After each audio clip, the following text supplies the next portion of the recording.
মাটির স্বাস্থ্য হ্যালো খালি খাওয়ান তুলতাছেন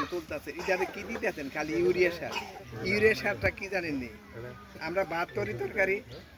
তরকারি ভাগ করতেছে লবণ না দিলে এটা মজা লাগবে না ও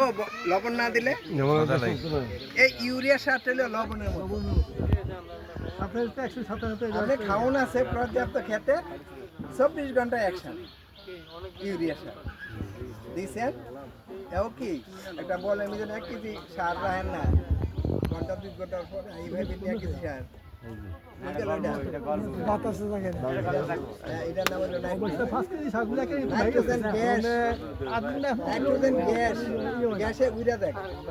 আমরা মনে করছি কি দেন 70%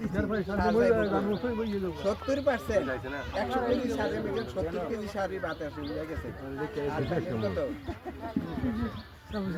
এই সারটা 70% সার উড়ে যায় তো আমরা ট্রেনিং দিছি তাহলে ভাই কষ্ট করিয়া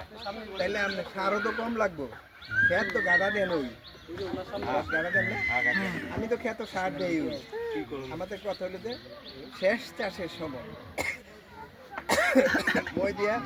খেত মইতে আছে আমি TSP potash gypsum zinc sulphate এই যে কতগুলা ঘাটতিতেছে না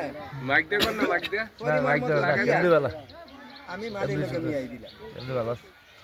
এই সারটি গাছের খাওয়ানোর উপযোগী হইতে 15 দিন লাগে এই জন্যই আমি শেষ চাষের সময় আমার এই সারটি দিয়া লাগবে ওখান যদি কই গাড়ার সময় দেন তাহলে আর 15 দিন পরে না খাওয়ানো আরম্ভ এদিকটা তার 45-50 দিনের মাথা তো ঘুরি থুরে দেবো তো বয়স হইব কুম্বালা এই সিস্টেম একটা প্রসেস একটা পরে একটা ধাপে আগে সার দিলাম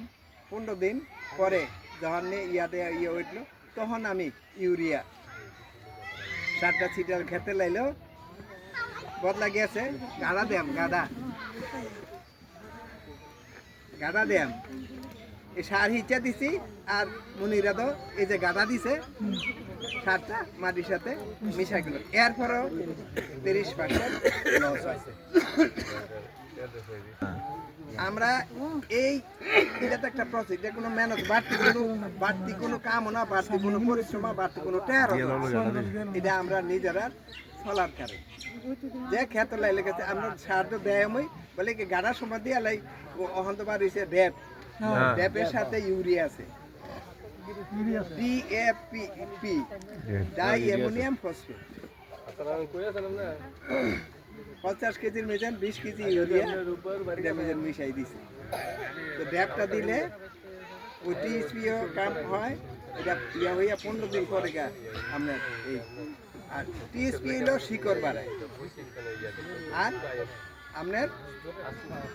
কুশির সংখ্যা বাড়ায় গুসা কুশি হইলে না সরা হইতো সরা না হইলে আমার ধানের প্রকৃতি আর ওয়াটার সারটা হইলো তার রোগ প্রতিরোধ তার অসুখ বিসুখ থেকে রক্ষা গাছ যত নরম হয়ে যায় ততই অসুখ আর শৈল যত ফুলব ততই অসুখে ধরবে আর শৈল যত টাইট ততই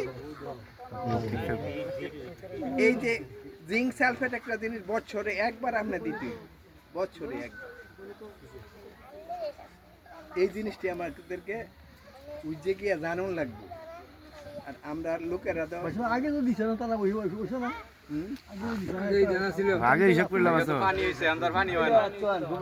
বর্ষা হইলে যে ফলিটা পরে এটা তো নাই আমরা দেখা গেছে দাঁড়াঘাটের এই একটা ক্ষেত উঁচাই নেন নিচ পর্যন্ত আইছে জোয়ারটা এরপর আর জোয়ার হয়েছে না কিন্তু এইটার ফসল একরকম হয়েছে আর উপরে যেটা না জোয়ারছে এটার ক্ষেতের ফসলই হইল আচ্ছা